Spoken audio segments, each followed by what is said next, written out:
Mapaglaro nga talaga ang tadhana. Muli nga tayong pinagtagpo. Pero kung kailan naman hindi na tayo pwede. Mahina niyang sabi. May mapait na ngiti. Malungkot akong napangiti. Sana pala, hindi na natin hinayaan na pakawala ng isa't isa. Nakita ko ang pamumuo ng mga luha sa mata niya. Gusto ko siyang lapitan. Gusto ko siyang hawakan.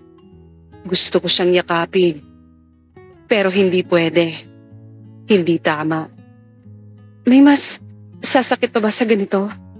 Na ang taong minsang minahal ko at akala ko ay tuluyan ko nang nakalimutan ay makikita kong muli na binubuo ang pangarap namin dati sa ibang babae at sa pinsan ko pa. May pagmamahal na madaling kalimutan. Meron ding ilang taon bago mo tuluyang maibaon. Ngunit meron ding akala mo ay nalimutan mo na. Ngunit muling uusbong pagdating ng panahon. Siya ay parte na lamang ng aking nakaraan. Yun ang inakala ko. Dahil nung muli ko siyang nasilayan, muling tumigil ang ikot ng mundo ko para sa kanya. Magandang araw sa inyong lahat. Kung inyong mamarapatin, ay itago niyo na lamang po ako sa pangalang Chong. Halos mag-iisang taon na mula nang maikasal ako sa asawa kong si Liv. Nakatira kami sa isang subdivision dito sa Baguio.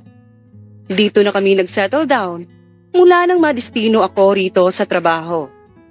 Simple lang ang buhay naming mag-asawa.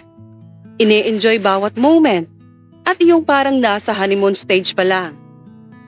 Yun bang parang sa aming dalawa pa, umiikot ang mundo. Hanggang sa dumating ang araw, nang biglang pagtigil nito. Pero sa isang tao, na dapat ay parte na lamang ng nakaraan ko.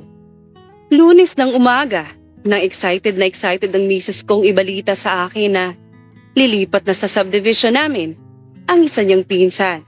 Iyon ang pinsan niyang hindi ko pa namimit. Malaki kasi ang angka nila Liv.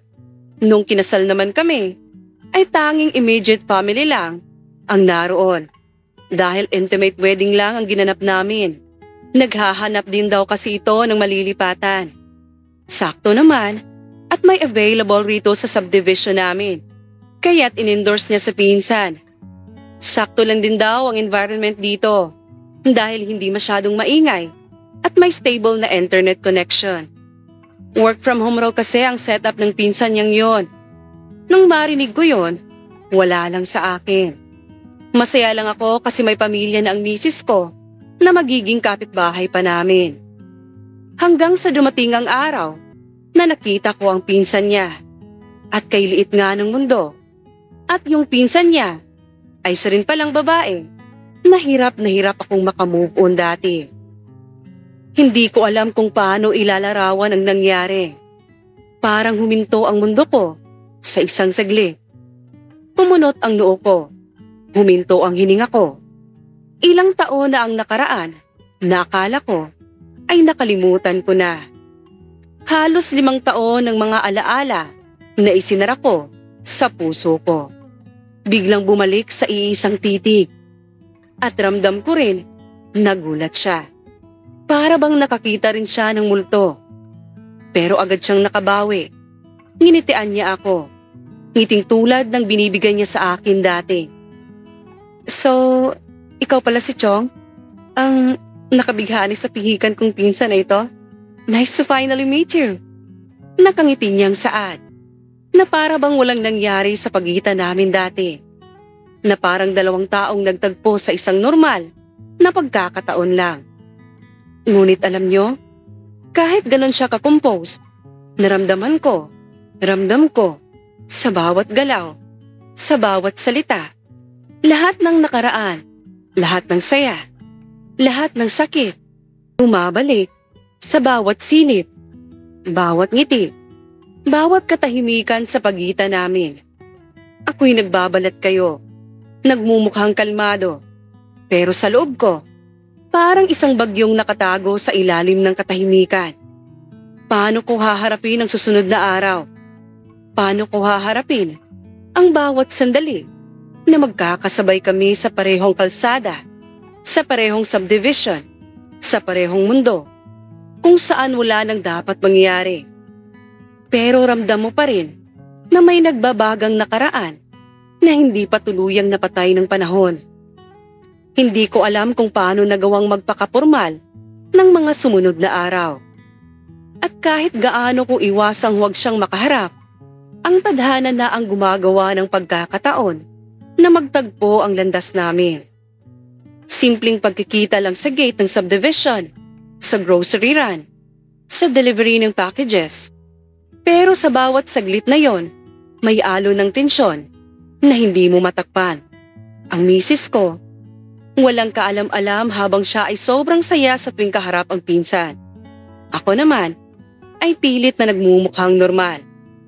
Isang hapon, habang naglalakad kami papunta sa maliit na tindahan sa kanto, nagkasabay kami ni Riz. Nagulat siya nang makita ako. Ramdam ko sa mabilis niyang pag-iling ng ulo at isang maikling pause bago ngumiti. "Chong, hi," sabi niya, boses magaan, pero may bahid ng pagka-surprise. "Hi," sagot ko, pilit na kalmado. Kumusta ka na?" "Okay lang.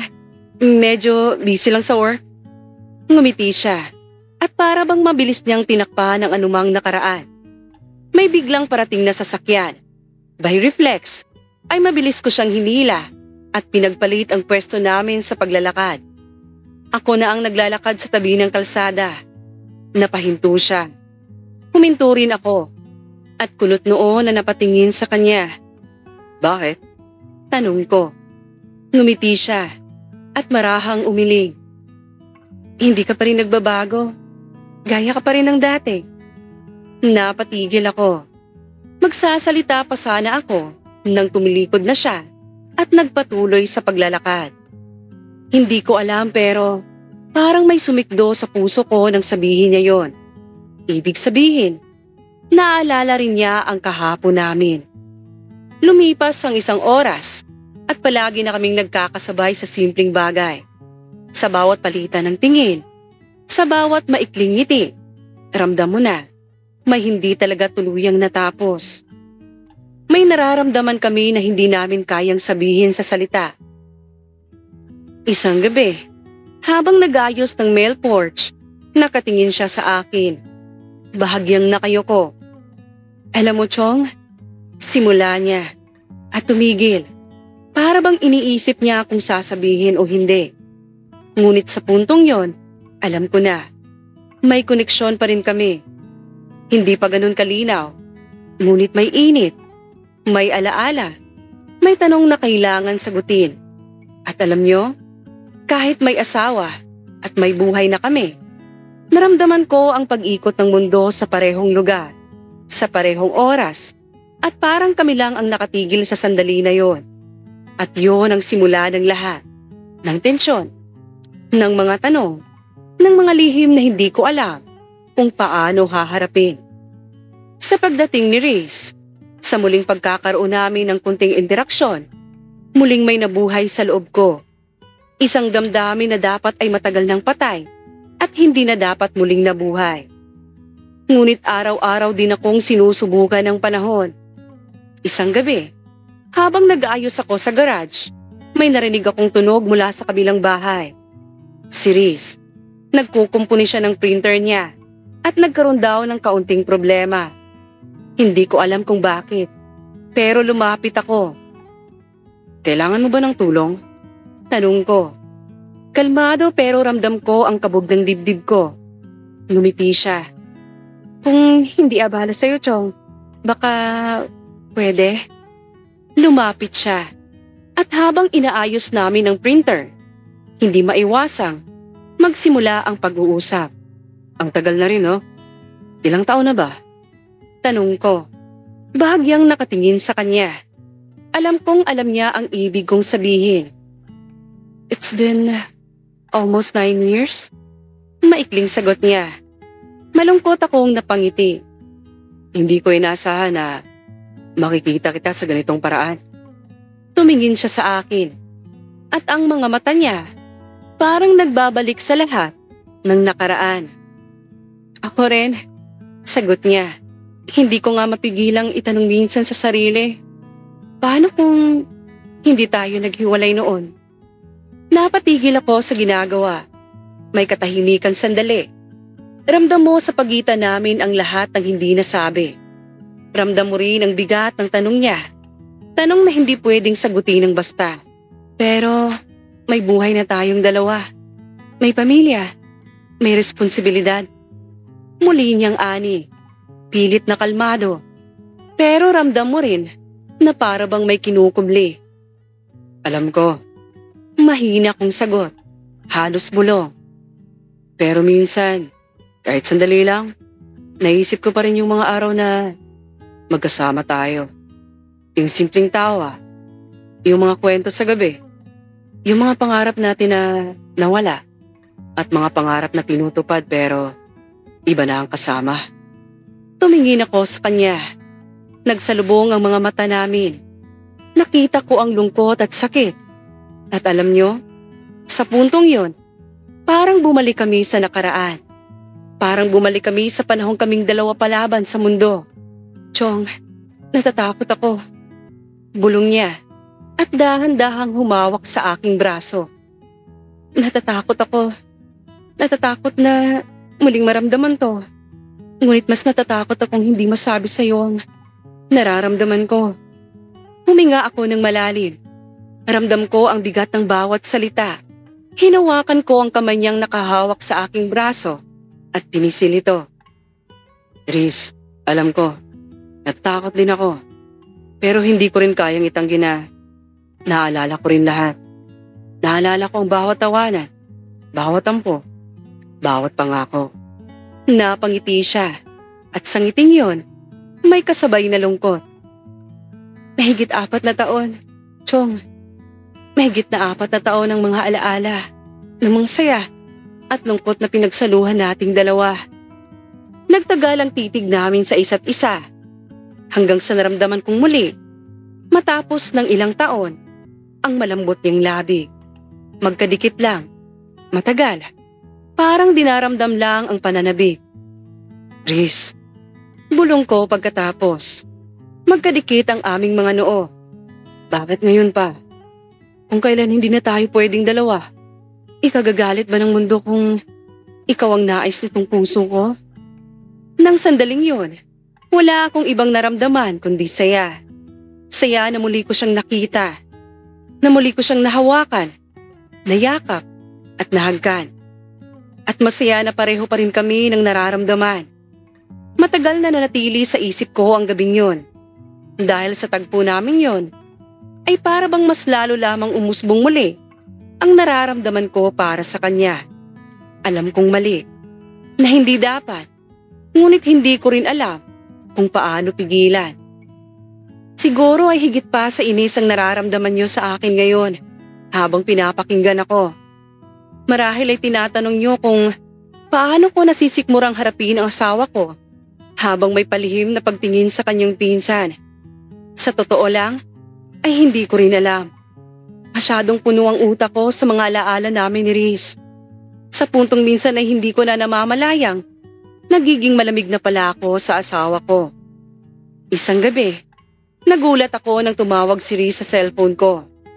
Chong, free ka ba? Kailangan ko lang ng kausap sandali. Di ko alam kung bakit. Pero pumayag ako. May kakaibang tensyon sa bawat hakbang namin papunta sa maliit na park sa kanto. Tahimik. Walang ibang tao. Para bang kami lang sa mundo.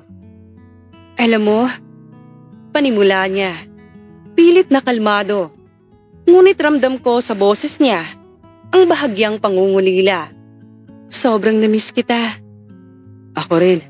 Sagot ko. Nakatingin sa lupa. Pilit na kinokontrol ang sarili. Pero may pamilya na tayo. May buhay na tayo ngayon. Kita ko sa gilid ng mga mata ko na napatingin siya sa akin. Pero bakit hinalikan mo ako ng gabing yon? Napatitig ako sa kanya. Hindi ko alam. Hindi ko mapigilan. Katahimikan. Ang mga mata namin ang nag-uusap ng mas matagal kaysa normal. Para bang ang mundo ay huminto sandali. Para bang ang oras ay nagtagal sa pagitan namin. At kahit alam naming delikado, hindi namin kayang takasan ang init na yon. Hanggang sa natagpuan na lamang namin ang aming sarili sa likod ng public CR dito sa parke. Nagmamadali ang mga kilos, parang naghahabol ng oras at parang bumabawi sa mga oras na nawala. Hindi namin alintana kung may dumaan o makarinig sa amin. Ang mahalaga sa amin ng mga sandaling yon ay ang may paramdam ang pananabik sa isa't isa. At ang maiparamdam, ang damdaming akala naming pareho ay tuluyan ng nawala. Pareho kaming nakangiti habang pauwi ng gabing yon. Habang kami naglalakad sa magkahiwalay na kalsada. Alam ko, ramdam ko, ang pagbabago. Hinayaan namin ang aming sarili na tawirin ang linya. At hindi ko na alam kung kakayanin pa ba naming umatras. Kinaumagahan, inanyayahan sila ng misis ko sa bahay para mag-agahan. Namimiss raw kasi niyang kumain kasama ang pamilya. Aaminin ko, nang magkaharap ang pamilya namin, ako at si Liv at si Riz at ang asawa niya kasama ang isa nilang anak. Kinakabahan ako. May guilt na kumatok sa utak ko. Ngunit bawat dapo ng titig ko kay Riz, bumabalik sa alala ko ang nangyari sa amin sa parke at natatabunan noon ang konsensyang nararamdaman ko. Sa bawat ngiti niya sa anak niya habang kumakain, sa bawat tawanan nila ng misis ko, may sandaling nagnanakaw kami ng titig sa isa't isa. "Chong, pakiabot nga ng sauce please," sabi ng misis ko. Kinabahan ako sa pag-aakalang baka ay nahuhuli niya akong nakatitig kay Riz. Ngunit nakangiti siya at walang bakas ng anumang mali siya sa mukha niya. Wala siyang kaalam-alam. Hindi ko alam kung dapat ko ba yung ipagpasalamat o ikaramdam ng awa. Teka nga, ngayon ko lang naalala. Magkapareha pala kayo ng school dati, di ba? Hindi ba kayo nagkakilala roon? O kahit nagkasalubong man lang sa hallway o corridor? Napahinto ang mga kamay ko sa paghiwa ng karne sa tanong ng misis ko. Maging asawa ni Riz ay natuon ang tingin sa akin. Nag-aabang ng sagot. Pilit akong ngumiti at sinalubong ang mga tingin nila. Masyado akong loaded noong college kaya hindi ko na masyadong nabibigyan ng pansin ng mga nakakasalamuha ko rate. Tsaka magkaiba kami ng department ni Riz kaya siguro hindi ko siya nakikita roon. Well, kung sa bagay, patango-tangong sagot ni Liv at bumalik sa pagkain. Nakahinga ako ng maluwag nang tila ay kumbinsido naman sila sa naging sagot ko. Napatingin ako kay Riz at marahan siyang ngumiti sa akin at itinuon ng pansin sa pagkain. Nang sandaling yon, natanong ko ang sarili kong hanggang kailan namin kayang itago to. At hindi ko alam kung handa ba akong harapin ang mga matang puno ng panghusga kapag nalaman nila. Ilang araw matapos ang agahan na yon, parang mas naging maingat kami ni Riz. Iniiwasan naming magkatitigan ng matagal, lalo na sa harap ng aming mga asawa. Ngunit sa bawat patagong sulyap ay katahimikan puno ng alaala, ng simpleng pagkakaintindihan na hindi namin kayang ipaliwanag. Isang gabi, nagkita kami sa maliit na terrace ng bahay nila. May overtime si Liv at nasa site ang asawa niya. Magkatabi kaming nakaupo, nakayakap siya sa akin, habang ang ulo niya ay nakasandal sa aking balikat. Alam mo, Chong, panimula niya at tumigil saglit. Ang ganda siguro kung tayo na lang ang nagkatuluyan. Ganda nga sana yon, sagot ko, halos bulong. Kung hindi lang sana natin hinayaan na pakawala ng isa't isa dati. Siguro tayo pa rin hanggang ngayon. Malungkot siyang ngumiti. Hindi na sana natin kailangang magkita ng patago. Hindi na sana natin kailangang ilihim ang pagmamahalan natin. Hindi ako nakasagot. May kung anong bigat sa dibdib ko. Dulot ng kanyang sinabi. Hindi ka ba natatakot kapag nalaman ito ng mga asawa natin? Tanong niya. Natatakot. Natatakot akong maging dahilan na masira ang pamilyang binubuo mo. Pangarap mo yun dati pa. Ang bumuo ng sariling pamilya. Mahina kong sabi. Hindi maitago ang lungkot at sakit sa huling sinabi. Bumitaw siya mula sa pagkakayakap sa akin. Humarap siya sa akin. At hinawakan ang magkabila kong pisngi. Sana ikaw ang nakasama kong bumuo ng pangarap kong yon. Hindi ko napigilan ang sarili at hinila siya at siniil ng halik. Tinugunan niya yon ng buong buo. Lahat ng damdamin, lahat ng sana, lahat ng what ifs. Hinayaan namin na maramdaman ang isa't isa. Humantong kami sa loob ng kwarto nilang mag-asawa. Pareho naming hinayaan ang aming mga sarili na gawin ang gusto naming gawin. Kahit alam naming hindi dapat, kahit alam naming mali, kahit alam naming malaking kasalanan. Aaminin ko, maraming agam-agam sa isip ko. May mga tanong na ang hirap sagutin, mga alinlangan, mga takot. Ngunit nang mailipat ko ang aking palad sa kanyang balat, nang marinig ko ang mahina niyang mga halinghing, nang maramdaman ko ang kaparehang init, nawala ang lahat ng paalala at munting sigaw ng konsensya. At ang naging tanging mahalaga ay ang nararamdaman namin ng sandaling yon.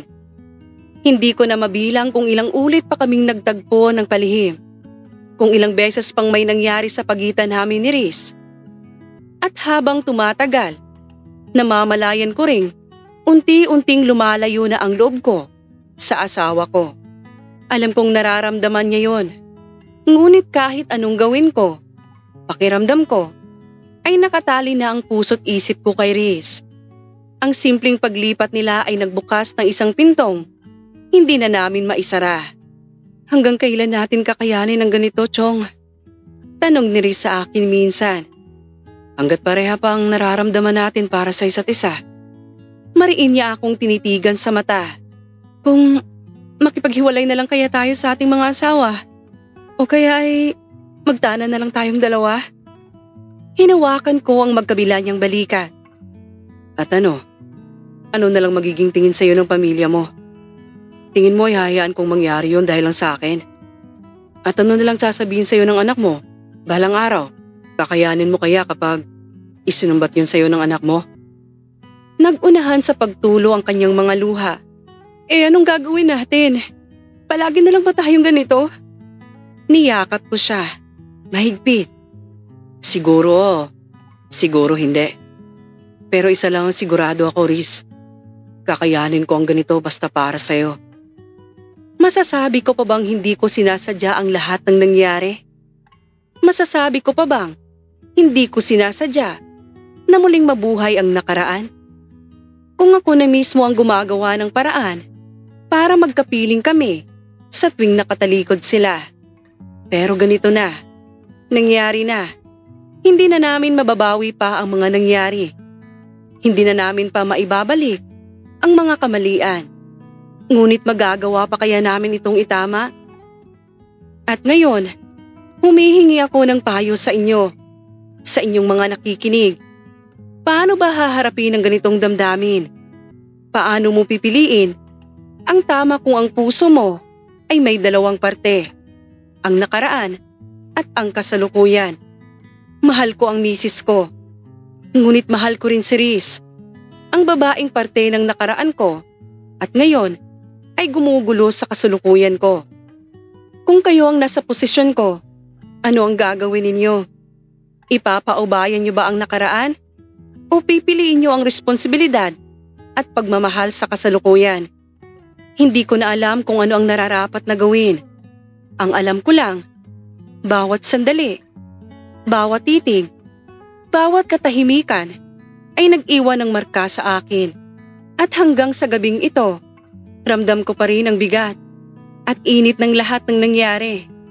Hindi malinaw, hindi tapos, ngunit ganap sa puso namin ni Riz. Muli ay ito po si Chong. Nagnanais na sana inyong matulungan at mabigyang liwanag. Maraming salamat po sa inyong pakikinig.